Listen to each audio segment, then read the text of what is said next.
নমস্কার, welcome back Thamma diary channel with another new recipe.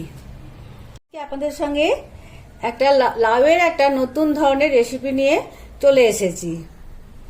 আমি আজকে বানাবো লাউয়ের কোপ্তা। তার জন্য আমি এখানে নিয়েছি 1 বাটি লাউ কুড়ে নিয়েছি, বেসন যেরকম লাগবে আমি সেরকম নেব, আদা বাটা, 4 মগজ ভিজিয়ে নিয়েছি 2 চামচ, 1 চামচ পোস্ত ভিজিয়ে নিয়েছি, গোলমরিচ গুঁড়ো, মিষ্টি, নুন আর হলুদ। তো লাউ ঘন্ট, লাউ চিংড়ি, লাউয়ের রায়তা অনেক কিছুই খেয়েছি। এবারে চলুন একটা নতুন রেসিপি লাউয়ের কোপ্তা বানিয়ে আপনাদেরকে শেয়ার করছি। প্রথমে আমি একটা ডিশ নিয়ে নিয়েছি ভালো করে ধুয়ে, তার মধ্যে আমি দিয়ে দিচ্ছি 1 বাটি পুরনো লাউ। এবার এতে দিচ্ছি স্বাদ মতো নুন। নুনটা আমাদের একটু বুঝে দিতে হবে, কারণ গ্রেভিতেও আমরা একটু নুন দেবো। আর দিচ্ছি অল্প করে 1 পিঞ্চ হলুদ, একটু মিষ্টি। লাউয়ের সঙ্গে এগুলো সব মাখাতে মাখাতে আপনাদের সঙ্গে একটা জিনিস আমি একটা অনুরোধ করছি, আপনারা প্রথম থেকে একটা লাইক দিয়ে আমার চ্যানেলটিকে দেখতে শুরু। এতে আমি একটু লঙ্কা কুচি দিয়ে দিলাম আর দিচ্ছি বেসন। আমি মাখবো আর দেখবো কতটা বেসন লাগে। আপনাদের একটা লাইক, একটা সাবস্ক্রাইব আমাকে আগে এগিয়ে যেতে সাহায্য করে। চলুন, এটাকে আটটুখানি মনে হচ্ছে আমার লাগবে বেসন, এটাকে মেখে নিয়ে আসছি।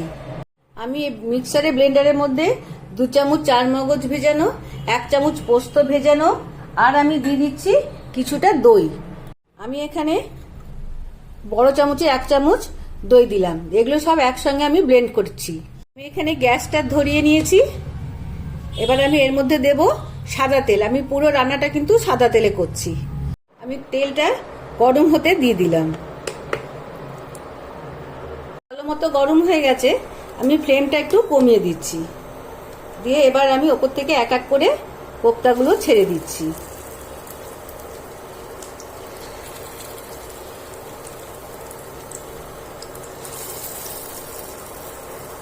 আপনারা হয়তো বলবেন যে কোপ্তাটা কেন আমি কম ফ্লেমে করছি, কারণ যে কোনো ভাজাভুজি হাই ফ্লেমে করলে পারে ওপরটা ভাজা হয়ে যায় কিন্তু ভেতরটা কাঁচা থাকে। সেজন্য আমি সবসময়তে যে কোনো ভাজা লো ফ্লেমে, লো টু মিডিলে আমি করে থাকি। এই দেখুন একটা একটা করে আমি এবারে উল্টে দিচ্ছি।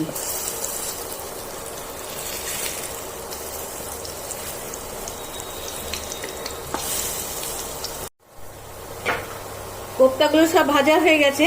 এবার আমি এক এক করে কোপ্তাগুলো একটা বাটিতে তুলে নিচ্ছি। গরম তেলেতেই আমি একটা শুকনো লঙ্কা ভেঙে দিয়ে দিলাম, একটা তেজপাতা আমি ছিঁড়ে দিয়ে দিলাম আর আমি অল্প একটুখানি জিরে, লবঙ্গ এবং এলাচ দিলাম। আপনারা দেখবেন যে কোনো রান্নায় যখন আমি গরম মশলাটা ব্যবহার করি তখন আমি লবঙ্গটা একটু বেশি দিই, কারণ লবঙ্গতে সব থেকে বেশি। আমি এখানে সাদা তেলটা নিয়ে নিয়েছি গরম, তার মধ্যে জিরে ফোড়ন, তেজপাতা, একটা শুকনো লঙ্কা আর কিছুটা গোটা গরম মশলা, লবঙ্গ, দারচিনি আর এলাচ দিয়ে দিয়েছি।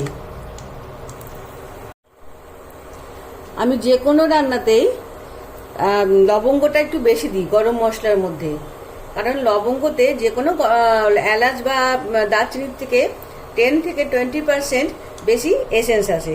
তাহলে চলুন এবারে আমি নেক্সট প্রসেসে চলে যাচ্ছি।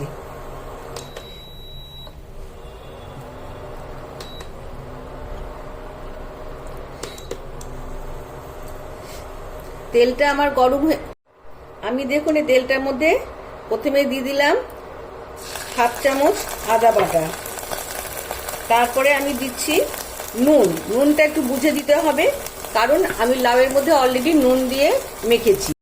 তারপরে আমি দিচ্ছি মিষ্টি, শেষে দেব হিং, 1 চিমটি আমি হিং দিয়েছি।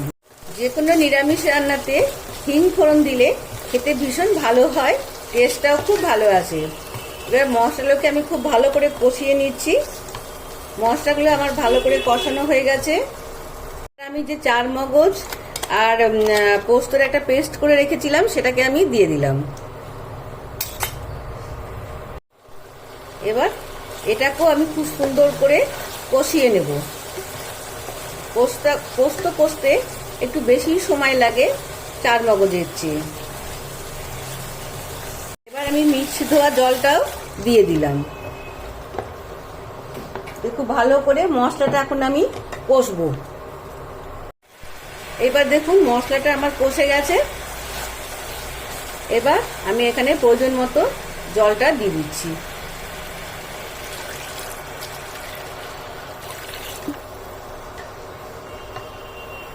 আমি এখানে একটু ঈষদুষ্ণ জল ব্যবহার করেছি, খুব বেশি জলও দেব না। ফুটে উঠুক, তারপরে আমি আবার আসছি।